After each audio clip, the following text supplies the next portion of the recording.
Hello दोस्तों, तो जैसा कि आप लोग जानते हैं कि साइंस की सीरीज़ हमने स्टार्ट कर दिया है जो हर एक पेपर के लिए बहुत ही ज़्यादा इंपॉर्टेंट है। आप कभी ये मत सोचा करिए कि ये रेलवे में आएगा, ये पॉलिटेक्निक में आएगा।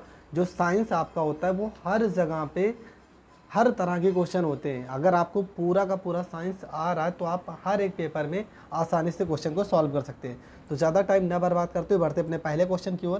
तो हमारा जो पहला क्वेश्चन है, क्यूरी किसकी इकाई है? तो आपको पता है क्यूरी किसकी इकाई है? तो क्यूरी आपकी रेडियो एक्टिव धर्मिता की इकाई है, ये आपको पता होना चाहिए। ऊर्जा यहाँ पर लिखा है, तो ऊर्जा किसका मात्रक होता है? तो ऊर्जा मात्रक होता है आपका जूल का। जूल का मात्रक क्या होता है? तो जूल का मात्रक होता है ऊर्जा। उष्मा, उष्मा जो वो होगा मात्रक सेल्सियस, सेल्सियस का मात्रक हो जाएगा उष्मा। आगे बढ़ते हैं क्वेश्चन नंबर 2 की ओर। क्वेश्चन नंबर 2 में क्या कह रहा है? तो क्वेश्चन नंबर 12 है। क्वेश्चन नंबर 12 में कह रहे हैं,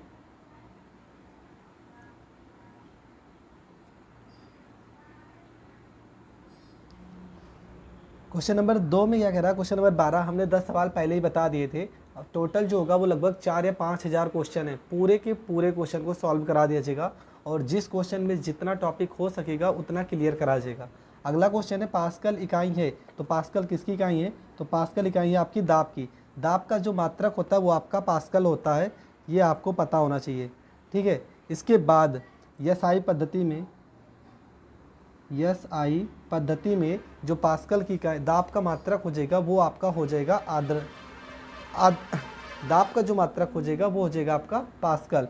तो ये क्वेश्चन भी बहुत ज़्यादा इंपॉर्टेंट है, बहुत बार पेपर में आया भी क्वेश्चन है कि पास्कल किसकी इकाई है? तो पास्कल जो इकाई है वो आपकी दाब की इकाई है। क्वेश्चन नंबर 3 में देखते हैं, क्वेश्चन नंबर 3 में क्या कह रहा है? मतलब आपका क्वेश्चन नंबर 13। हम यहाँ पर अगर 3 बोलेंगे तो इसका मतलब आपका क्वेश्चन नंबर 13 है। तो ये चीज़ आप समझ जाना, बार बार बोलने का ज़रूरत नहीं। पूछा है कैंडिला किसका मात्रक है? तो ज्योति फ्लस्क का जो मात्रक होता है, ज्योति तीव्रता का, वो आपका होता है कैंडिला। तो कैंडिला किसका मात्रक है? ज्योति तीव्रता का मात्रक है कैंडिला। ज्योति फ्लस्क किसका मात्रक है?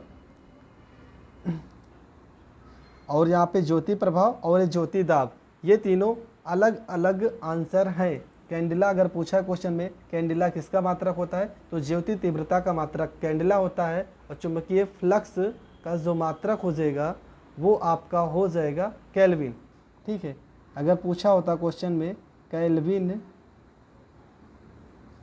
क्वेश्चन में अगर केल्विन की बात करता तो केल्विन का जो मात्रक हो जाता ज्योति फ्लस्क। ठीक है। ज्योति फ्लस्क का मात्रक क्या हो जाता? आपका केल्विन हो जाता। ये आपका करेक्ट आंसर हो जाता। ठीक है। बढ़ते हैं क्वेश्चन नंबर 14 की ओर। तो क्वेश्चन नंबर 14 में क्या कह रहे हैं? क्वेश्चन नंबर 14 में आपका है, जूल निम्नलिखित में किसकी इकाई है? तो आपको पता है ऊर्जा का जो मात्रक होता है वो आपका होता है जूल। ठीक है। ऊर्जा का मात्रक आपका जूल हो जाएगा।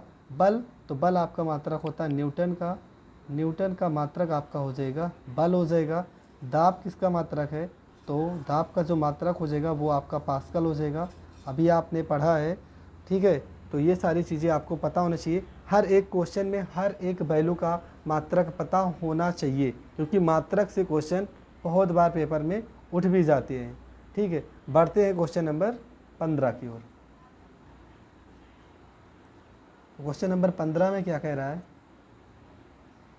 ये समझते हैं। मात्रकों की अंतर्राष्ट्रीय पद्धति कब लागू की गई? तो मात्रकों की जो अंतर्राष्ट्रीय पद्धति लागू की गई थी 1971 आपका करेक्ट आंसर हो जाएगा। 1971 में मात्रकों की अंतर्राष्ट्रीय पद्धति लागू की गई थी। बढ़ते हैं क्वेश्चन नंबर 16 की ओर। क्वेश्चन नंबर 16 में क्या कह रहा है? हर्ट्ज क्या मापने की इकाई है? तो हर्ट्ज जो है आपको तरंगों की आवृत्ति, आपका जो आंसर हो जाएगा option number 4 is the correct answer. तरंगों की आवृत्ति जो होती है वो हर्ट्ज में मापी जाती है। किस में? एसआई पद्धति में। ये भी आपको पता होना चाहिए। ठीक है। 1 kilo hertz, 1 kilowatt, 1 kilo hertz बराबर कितना होता है? तो 10 का पावर 3 होता है। ठीक है। 1 किलो हर्ट्ज में कितना होता है? तो 10 की पावर 3 आपका मान हो जाएगा। 1 मेगा हर्ट्ज अगर पूछेगा, 1 मेगा हर्ट्ज बराबर कितना होता है? तो 10 की पावर 6 होता है। ठीक है। 10 की पावर 6 1 मेगा हर्ट्ज बराबर होता है। अगर पूछा होता 1 गीगा हर्ट्ज बराबर कितना होता है, तो 1 गीगा हर्ट्ज बराबर आपका होता है 10 की पावर में 9। 1 गीगा हर्ट्ज बराबर 10 की पावर 9 होता है। और 1 टेरा हर्ट्ज पूछा होता, 1 टेरा हर्ट्ज अगर पूछा होता HZ, तो आपका जो आंसर हो जाता वो 10 की पावर 12 ये आपका हो जाता। 1 टेरा हर्ट्ज बराबर होता है 10 की पावर 12। कितना होता है, 10 की पावर 12। ये आपको पता होना चाहिए, ठीक है। ये सारे के सारे मान आपको पता होना चाहिए कि कितने कितने कौन कौन से मान होते हैं, ठीक है। तो हर्ट्ज क्या मापने की इकाई है, हर्ट्ज जो मापने की इकाई है वो है तरंगों की आवृत्ति। तरंगों की आवृत्ति किस में मापी जाती है, हर्ट्ज में मापी जाती है। इसका SI मात्रक होता है। 1 किलो हर्ट्ज बराबर 10 की पावर 3 होता है। 1 मेगा हर्ट्ज बराबर 10 की पावर 6 होता है। 1 गीगा हर्ट्ज बराबर 10 की पावर 9 होता है। और 1 टेरा हर्ट्ज बराबर 10 की पावर 12 होता है। ये आपका करेक्ट आंसर हो जाएगा। बढ़ते हैं क्वेश्चन नंबर 17 की ओर। तो क्वेश्चन नंबर 17 में क्या कह रहे हैं,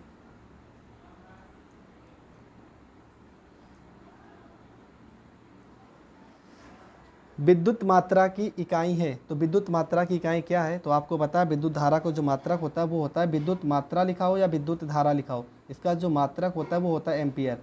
आपको कैपिटल A लिख के भी आ सकता है।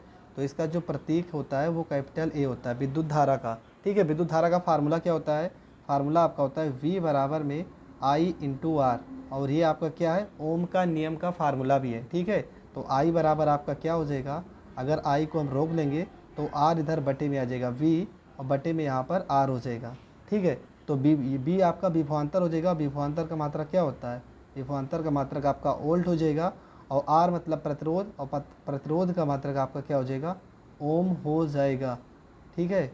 तो वोल्ट प्रति ओम ये आपका मात्रक हो जाएगा। और वोल्ट प्रति ओम को हम क्या लिख सकते हैं, एम्पियर लिख सकते हैं। तो यहाँ पर लिखा है ओम, ओम किसका मात्रक है, तो ओम मात्रक होता है प्रतिरोध का।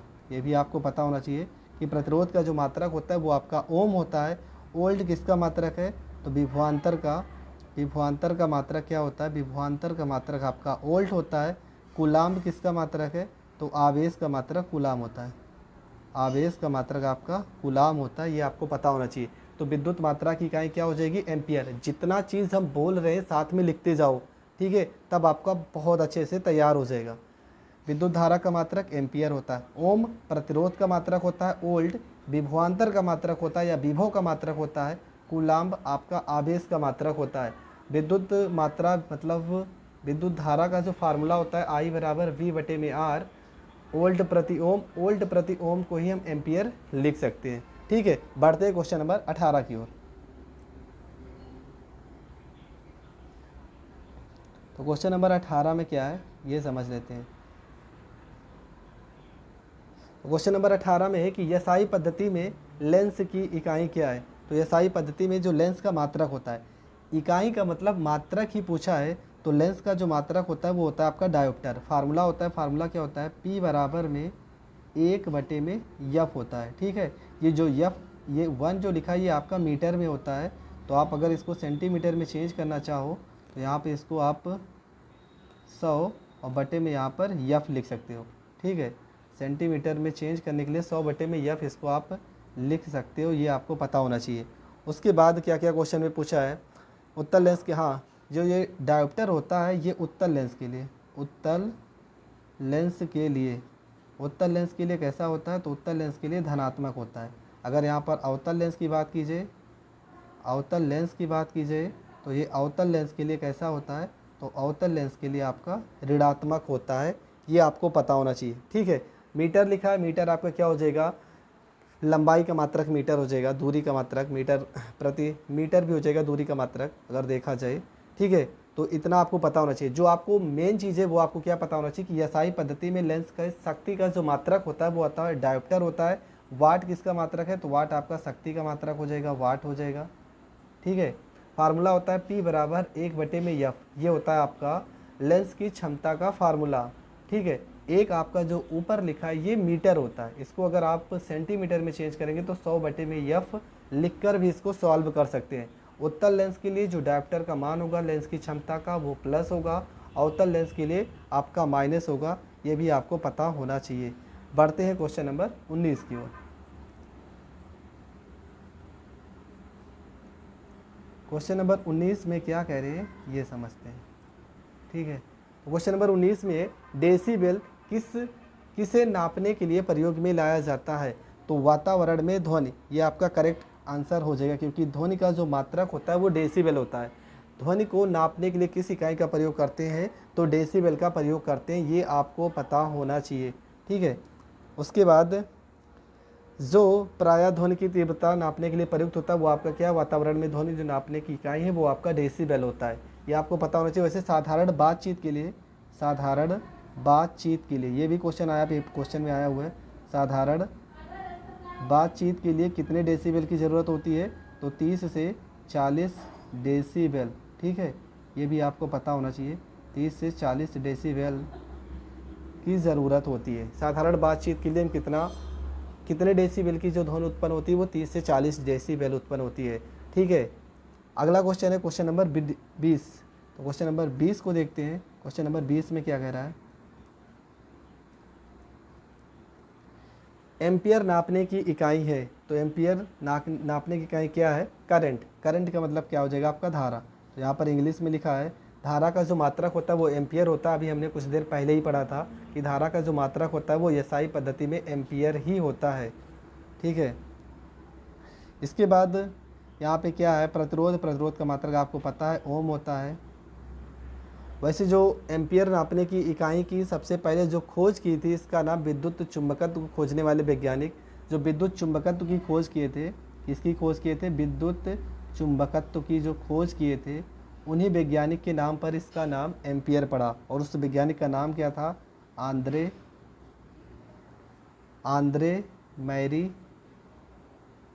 Mary ampere. वैज्ञानिक का क्या नाम था? Andre Marie ampere. ठीक है, और उन्हीं के नाम पर इसका नाम एम्पियर रखा गया। तो एम्पियर नापने की इकाई क्या है? धारा मतलब करंट। जो करंट का मापने का इकाई होता है वो आपका एम्पियर होता है। और ये हो जाएगा इस क्वेश्चन का आंसर। बढ़ते हैं क्वेश्चन नंबर 21 की ओर।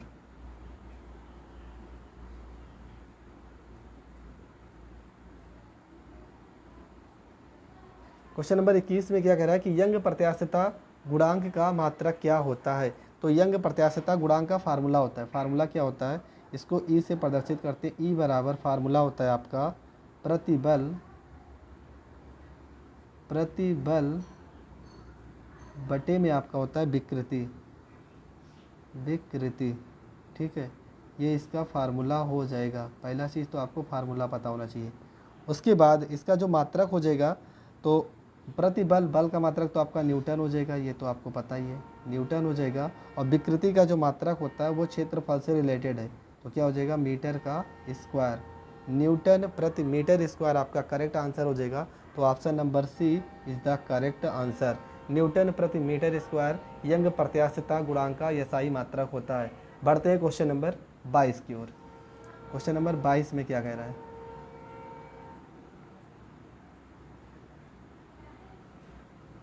क्वेश्चन नंबर 22 में है कि निम्नलिखित युग्मों में से किन भौतिक राशियों के समान विमीय सूत्र नहीं है, ये आपको बताना है। तो यहाँ पे सबसे पहले ये देख लेते हैं कि सदिश राशि कौन है और अदिश राशि कौन सी होती है, तब यहाँ से हम आसानी से क्लियर कर सकते हैं। तो सदिश राशि कौन सी है, अदिश राशि कौन सी है? वैसे सदिश राशि को पहचानने के लिए अगर किसी भी शब्द में वह शब्द छिपा है तो वो कौन सी राशि होती है? तो वो आपकी होती है सदिश राशि। ये चीज़ आपको पता होना चाहिए। कार्य और ऊर्जा दोनों का मात्रक क्या होता है? दोनों का मात्रक होता है जूल होता है। आवेग और संवेग, भार एवं बल, ये तीनों के तीनों एक ऐसे ऑप्शन है जिनका जो विमीय सूत्र होता है वो समान होगा। अगर इनकी हम बीमा निकालेंगे तो वो समान आएगा, पर बल एवं दाब की अगर बीमा निकाली जाए तो बल का जो बीमा होता है वो आता है आपका यम यल टी की पावर -2, ये बल की बीमा होती है। जबकि दाब की अगर बीमा निकाली जाए तो दाब की जो बीमा होती है वो आपका होता है m यल की पावर -1 और t की पावर -2 होता है। ठीक है, ये आपकी दाब की बीमा हो जाएगी। m यल t की पावर 2, यहाँ प्लस रहेगा, सॉरी, यम एल टी की पावर 2 प्लस में रहेगा। जो बल का बीमा होगा वो हो जाएगा आपका यम एल टी का पावर प्लस में 2 है। और जो दाब की बीमा हो जाएगी, ये आपकी किसकी बीमा है, ये आपकी दाब की। दाब का जो बीमा हो जाएगा यम एल की पावर -1 टी की पावर -2, ये आपका दाब की बीमा हो जाएगी। अब आपको बीमा जो होनी चाहिए वो समान होनी चाहिए, पर यहाँ पे प्लस में 2 है, जबकि यहाँ पे यल की पावर -1 टी की पावर -2 है। दोनों अलग अलग बीमा आ रही हैं, तो ऑप्शन नंबर ए आपका इस क्वेश्चन का सही आंसर हो जाएगा। इन सभी लोगों की बीमा जो है वो समान है, पर बल एवं दाब पहला ऑप्शन ऐसा है जिसकी बीमा समान नहीं है। तो क्वेश्चन में पूछा भी यही था कि इसकी समान बीमीय सूत्र नहीं है, तो बल और दाब आपका करेक्ट आंसर हो जाएगा। बढ़ते हैं क्वेश्चन नंबर 23 की ओर। क्वेश्चन नंबर 23 में क्या कह रहा है?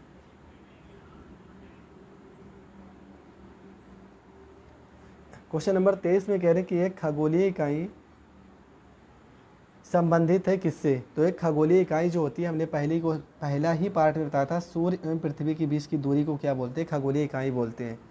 सूर्य एवं पृथ्वी के बीच की दूरी को एक खगोलीय इकाई बोलते हैं, जो लगभग कितने किलोमीटर है? तो 150 मिलियन, ठीक है, 150 मिलियन किलोमीटर और पृथ्वी से सूर्य की दूरी पर आधारित है, ठीक है। लगभग इतनी दूरी अभी तक माना जाता है कि लगभग इतनी दूरी है। तो एक खगोलीय इकाई कितनी दूरी अगर पूछा जाए तो 150 मिलियन किलोमीटर, ये लगभग इतनी दूरी होती है सूर्य और पृथ्वी के बीच की दूरी, ठीक है। तो बढ़ते हैं क्वेश्चन नंबर 24 की ओर। क्वेश्चन नंबर, तो आपका पहला आंसर सही हो जाएगा। बढ़ते हैं क्वेश्चन नंबर 24 की ओर। तो क्वेश्चन नंबर 24 में क्या कह रहा है ये समझते हैं।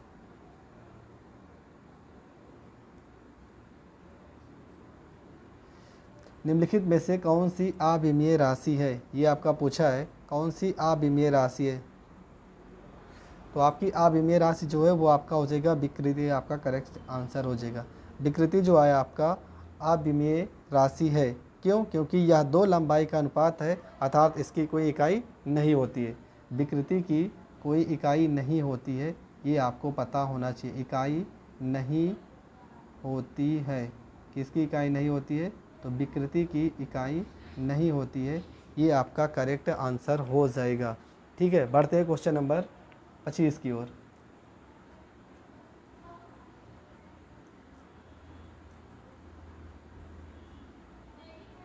क्वेश्चन नंबर 25 में क्या कह रहा है कि निम्नलिखित में से कौन एक सदिश राशि नहीं है? ये आपका पूछा है, कौन एक सदिश राशि नहीं है, ठीक है। तो सदिश राशि का डिफिनेशन क्या होता है? सदिश में क्या होता है? दिशा के साथ साथ आपका परिमाण भी होना चाहिए। दिशा के साथ साथ अगर परिमाण होता है तो वो आपकी सदिश राशि होती है।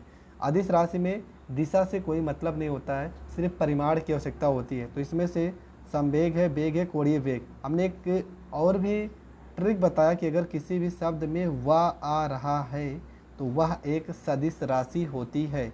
तो इसमें भी व आ रहा है, इसमें भी व आ रहा है और इसमें भी आ रहा है, पर इस वाले क्वेश्चन में व नहीं है। तो द्रव्यमान क्या है? द्रव्यमान एक अदिश राशि है। तो आपका आंसर कौन सा सही हो जाएगा? Option number 4 is the correct answer. बढ़ते हैं क्वेश्चन नंबर 26 की ओर।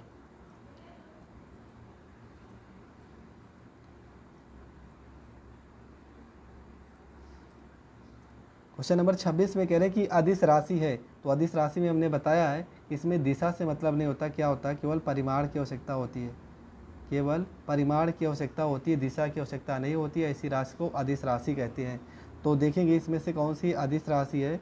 तो ऊर्जा है, बल आघूर्ण है, संवेग है। बल आघूर्ण और संवेग है। तो आपको पता है कि इसमें भी अगर देखा जाए बल और बल लिखा हो तो बा मत देखना, वाह शब्द से मिलता हुआ है। तो बल और संवेग ये दोनों कौन सी राशि है? ये दोनों आपकी सदिश राशि है। तो ऊर्जा आपका क्या है? ऊर्जा एक अदिश राशि है। ऊर्जा आपकी क्या है? ऊर्जा एक अदिश राशि है और ये आपका करेक्ट आंसर हो जाएगा। बढ़ते हैं क्वेश्चन नंबर 27 की ओर। क्वेश्चन नंबर 27 में कह रहे हैं कि निम्नलिखित में से कौन सी राशि सदिश राशि, कौन सी एक सदिश राशि है, ठीक है। तो दाब, ऊर्जा, कार्य, ये तीनों की तीनों आपकी कौन सी राशि है? तीनों की तीनों आपकी अदिश राशि है। दाब, ऊर्जा और कार्य ये आपके तीनों की तीनों एक अदिश राशि है, ठीक है। कौन सी राशि है? अदिश राशि है। जबकि क्वेश्चन में आपका पूछा क्या है, क्वेश्चन में पूछा है सदिश राशि कौन है।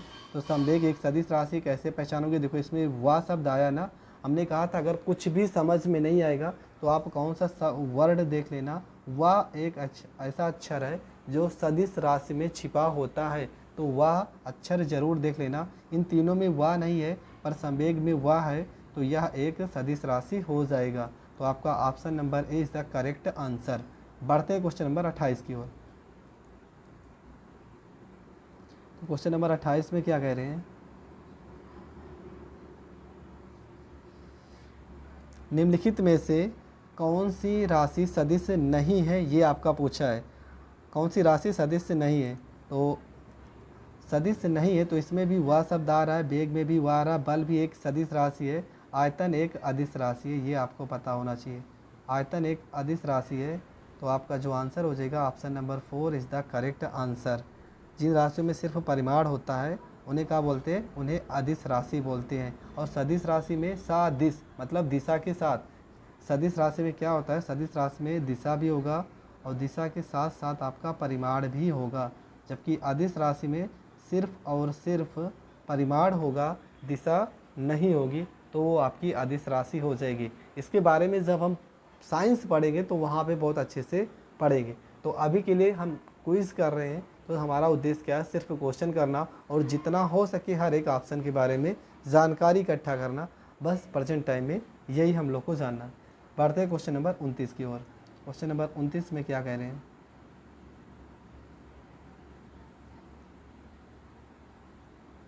तो क्वेश्चन नंबर 29 बहुत ही सिंपल क्वेश्चन है। निम्नलिखित में से सदिश राशि क्या है, ये आपका पूछा है। सदिश और अदिश राशि के जितने भी क्वेश्चन हैं, हमें लगता है सारे के सारे क्वेश्चन अभी आ चुके हैं। तो लिखा है निम्नलिखित में से सदिश राशि कौन है, तो जिसमें वाह होगा वो आपकी सदिश राशि होगी। तो आपका जो लिखा है ऑप्शन वेग, वेग एक सदिश राशि, जबकि द्रव्यमान, समय और लंबाई, ये तीनों की तीनों क्या हैं, ये तीनों की तीनों एक अदिश राशि हैं। और हमने बताया कि अदिश राशि में क्या होता है, अदिश राशि में केवल परिमाण होता है, जबकि सदिश राशि में परिमाण के साथ साथ दिशा का होना भी ज़रूरी है, परिमाण के साथ साथ दिशा का भी होना ज़रूरी है। ये आपका सदिश राशि में होता है। तो ऑप्शन नंबर ए आपका करेक्ट आंसर हो जाएगा। तो वेग आपकी सदिश राशि है। दोस्तों अगर आप हमारे यूट्यूब चैनल पे नए हैं, हमें पता है कि अभी आप लोगों को अगर नहीं समझ में आता है तो कमेंट करके ज़रूर बताना। हर एक क्वेश्चन को और भी ज़्यादा हम डीपली बता सकते हैं, पर नहीं बता रहे क्योंकि ज़्यादा से कम समय में ज़्यादा से ज़्यादा क्वेश्चन को कर लेना ही हम लोग के लिए ज़्यादा बेस्ट होगा। ठीक है, तो ज़्यादा टाइम ना बर्बाद करते हुए हम अपने क्वेश्चनों को करते हैं। अगर आप हमारे यूट्यूब चैनल पे नए हैं तो चैनल को शेयर, सब्सक्राइब, कमेंट ज़रूर कर देना, जिस कारण आपको हर एक वीडियो का नोटिफिकेशन मिलता रहे। तो आज के लास्ट क्वेश्चन पे जाते हैं। आज का लास्ट क्वेश्चन है कि निम्नलिखित में से कौन सा एक व्युत्पन्न परिभाषा नहीं है, ये आपको बताना है। तो आपका जो आंसर हो जाएगा वो हो जाएगा द्रव्यमान। ठीक है, द्रव्यमान क्या है, द्रव्यमान एक व्युत्पन्न परिभाषा नहीं है। क्यों, क्योंकि किसी पदार्थ का वह गुण जो पदार्थ के त्वरण का विरोध करता है वही तो हमारा क्या कहलाएगा, द्रव्यमान कहलाता है। द्रव्यमान से हम किसी वस्तु का वजन और गुरुत्वाकर्षण के प्रति आकर्षण का पता चलता है। ठीक है, तो इसका कोई परिभाषा नहीं हो सकता व्युत्पन्न परिभाषा, क्योंकि आपका जो द्रव्यमान है इसके द्वारा हम किसी भी वस्तु का वजन या गुरुत्वाकर्षण के प्रति आकर्षण के बारे में जानकारी करते हैं। तो आपका जो ऑप्शन हो जाएगा option number B is the correct answer.